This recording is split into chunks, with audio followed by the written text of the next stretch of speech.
오늘 읽으신 본문 룻기 3장 14절로 18절 말씀을 통해서 오늘 우리에게 주시는 하나님의 음성을 듣고 적용하며 또 그 말씀 붙잡고 살아가시기를 주님의 이름으로 축복합니다. 계속해서 룻기를 살펴보면서 오늘 본문 말씀은 이 보아스가 새벽까지 발치에 머무른 룻에게 사람들 모르게 돌아가라고 알려줍니다. 그러면서 룻의 겉옷에 보리를 6번 되어서 담아주고 돌려보내는데 룻은 보아스가 자신에게 행한 모든 일을 시어머니에게 말을 하지요. 그러자 이 시어머니 나오미는 그가 이 일을 성취하기 전에는 쉬지 않을 것이라 이렇게 말씀해 주는 장면이 오늘 본문의 내용입니다. 오늘 14절 말씀 먼저 보시면 이 보아스의 이 신중한 배려에 대해서 나오고 있습니다. 보아스는 자신의 발치에 밤새 머무른 룻을 보고 이 일을 누구에게도 알리지 말라 당부를 하는 그런 모습이 드러나고 있습니다. 14절 말씀 다시 한번 읽겠습니다. 룻이 새벽까지 그의 발치에 두었다가 사람이 서로 알아보기 어려울 때에 일어났으니 보아스가 말하기를 여인이 타작마당에 들어온 것을 사람이 알지 못하여야 할 것이라 하였음이니라.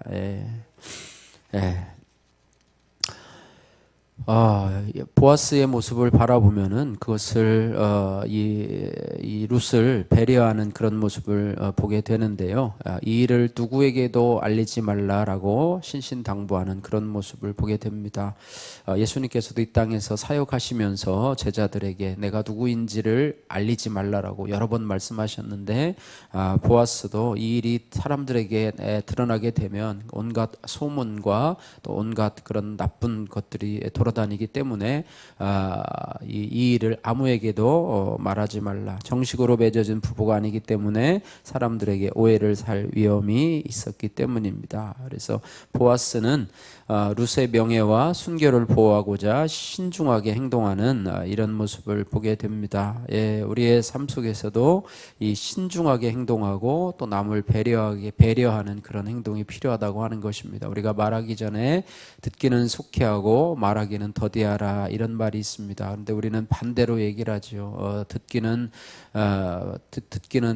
속히하고 또 듣기는 더디하고 말하기는 속히하는 이런 반대로 행동하는 경우가 많은데 이렇게 하다 보면 우리가 말이 경솔해져서 또 사람들에게 또 오해를 불러일으킬 만한 것이 있습니다. 그래서 말을 하기 전에 한 번 더 생각해보고 또 생각해보고 또 기도해보고 기도하면서 이 일을 진행할 때 우리의 말에 실수가 없고 또 우리의 삶 속에서 인간관계에 그런 어떤 배려가 또 나 입장만 생각하고 말하는 것이 아니라 상대방의 입장도 생각을 하고 내 기분만 가지고 얘기하다가는 상대방이 상처를 받을 수도 있는 것이 당연한 일이죠. 그런데 보아스는 충분히 그럴 만한 자격이 있는 사람이었고 그런 권세를 가진 사람이었습니다. 그죠?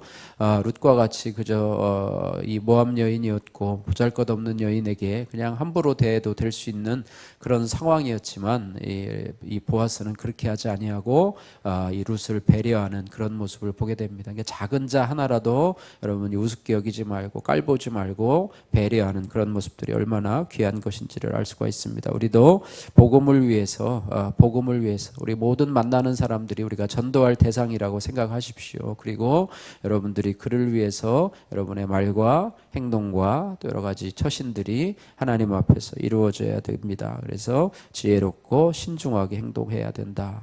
뱀처럼 지혜롭고 비둘기처럼 순결하라고 말씀하신 주님의 말씀을 기억해야 합니다. 그래서 우리의 모든 행동을 이렇게 하는 것은 뭐냐면 나의 구원이 아니라 상대방의 구원을 위해서 해야 됩니다. 난 누구 때문에 예수 안 믿을 거야. 나 그 사람 때문에 교회 안 다닐 거야 라고 하는 것 혹이라도 나 때문에 그렇게 된다면 그것이 내가 복음의 방해물이 될 수도 있다는 것을 기억하면서 우리가 항상 나를 보고 예수를 믿을 수 있다. 나를 보고 교회를 판단할 수 있다는 것을 생각하면서 늘 신중하고 또 지혜롭게 행동해야 할 줄로 믿습니다.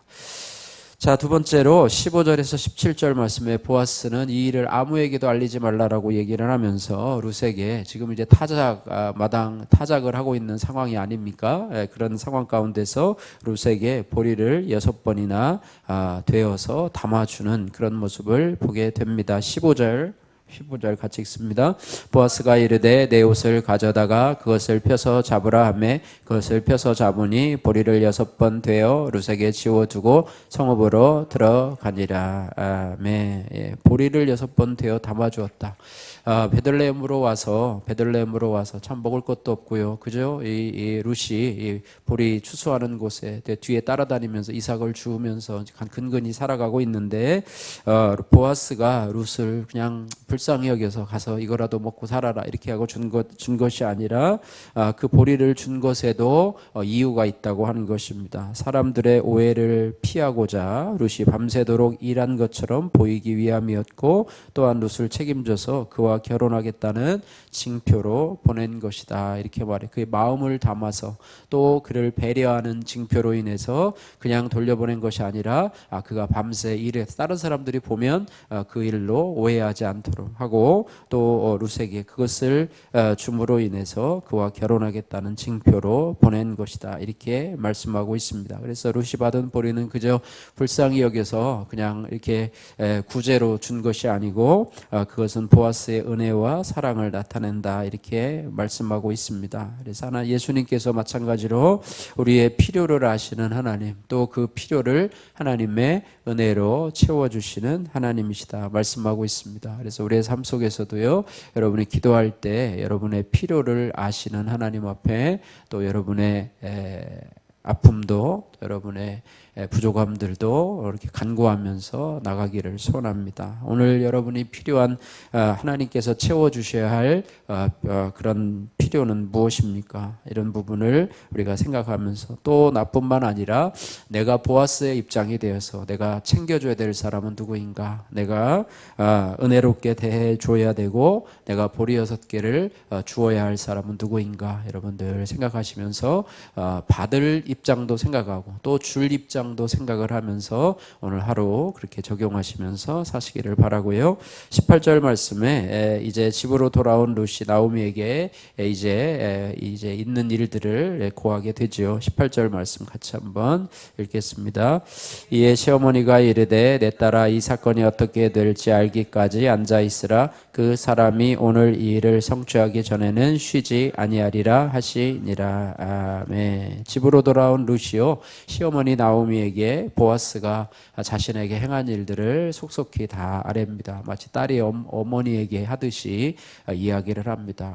말을 하지 않으면 알 수가 없잖아요. 돌아와서 보리 6개를 주고 말이 없으면 그날 무슨 일이 일어났는지 전혀 알지 못합니다. 그러나 이제 그 이야기를 들은 나오미는 룻에게 이렇게 얘기합니다. 보아스가 그 일을 성취할 때까지 기다리라 라고 충고를 합니다. 이제 보아스가 마음을 먹었구나, 작정을 했구나, 기업물을 자로 이제는 자기가 하기로 결심을 했구나 라고 하는 그런 영적인 그런 어떤 느낌들을 받게 되는 것이죠.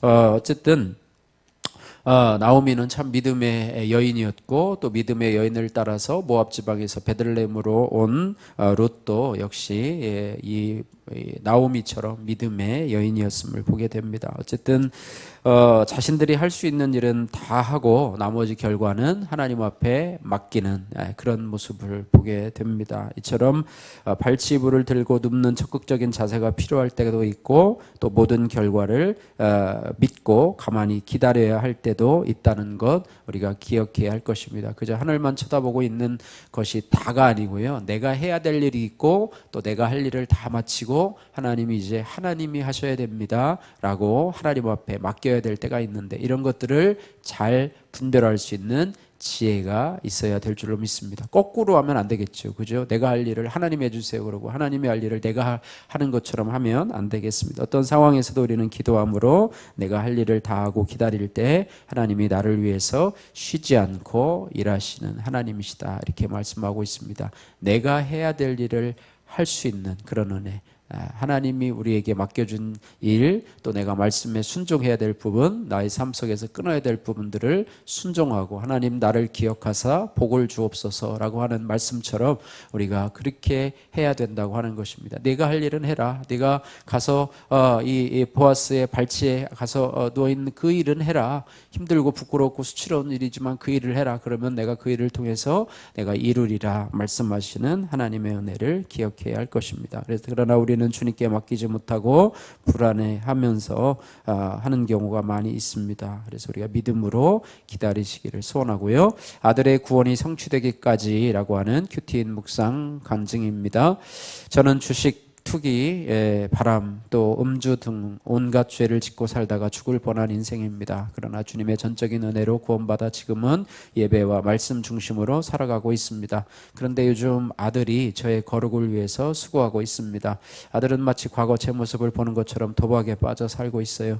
처음에 아들에게 문제가 생기면 꾸짖거나 돈을 대신 갚아주는 방식으로 해결을 했지요. 하지만 아들은 반성하는 듯 하다가도 시간이 지나면 다시 도박에 손을 댔습니다. 저의 이런 인간적인 방법이 통하지 않으니 저는 루시 새벽까지 보아스의 발치에 눕는 순종을 한 것처럼 오직 주님 앞에 엎드려 저희 죄를 회개할 수밖에 없었습니다. 그러다 얼마 전의 일입니다. 우울해하는 아들에게 이유를 물으니 친구와 동업하다가 빚을 지게 되었다고 했습니다. 저는 아들이 돈을 못 갚으면 더 큰일을 당할까 봐 걱정이 되어 제가 대신 빚을 갚아줘야 하나 생각했습니다. 그러나 아들이 다시 도박을 하려고 제게 거짓말한 것임을 아들의 친구를 통해서 알게 되었습니다. 저는 너무 어이가 없고 분노가 치밀었습니다. 언제까지 이렇게 부모의 속을 썩일 거냐며 아들을 원망했습니다. 나오미가 룻에게 이 사건이 어떻게 될지 알기까지 앉아있으라고 한 것처럼 주님과 공동체의 주의 뜻을 물어야 함에도 저는 또다시 인간적인 방법으로 해결을 하려 한 것입니다. 이후 말씀을 묵상하고 교회 소그룹의 일을 나누면서 아들이 분별 없는 저 때문에 도박을 끊지 못하고 있음을 깨닫게 되었습니다. 이제 아들의 구원을 성취하기 전까지 쉬지 않으시는 하나님 아버지의 마음을 알아 내 생각과 방법을 내려놓기를 원합니다. 그리고 아들의 세상 성공이 아닌 구원을 위해 말씀을 기준 삼고 주님과 공동체를 의지하겠습니다. 적용하기: 아들에게 문제가 생기면 곧바로 소그룹, 교회 소그룹, SNS 대화방에 나누고 공동체의 권면을 듣겠습니다. 매일 큐티를 마칠 때 저의 인본적인 생각을 내려놓고 아들의 구원이 성취되도록 기도하겠습니다. 기도하겠습니다. 사랑의 하나님 아버지, 감사합니다. 하나님 아버지, 오늘 보아스와 또 룻과 또 나오미의 이런 모습을 보면서 하나님이 행할 때까지, 하나님의 행하심을 믿기까지 쉬지 않고 일하시는 하나님을 저희들이 바라봅니다. 하나님, 우리의 삶 속에서 특별히 구원을 위해서 우리가 배려할 수 있도록 하나님 은혜 베풀어 주시고, 또 아버지 보아스가 룻에게 보리를 6번 데워주듯이 우리도 주님 앞에 필요를 구할 뿐 아니라 내가 필요를 채워줘야 할 분이 누구인지를 생각하게 하시고, 하나님 아버지, 세상의 성공이 아니라 하나님 구원을 위해서 살아갈 수 있는 저희들 되게 하여 주옵소서.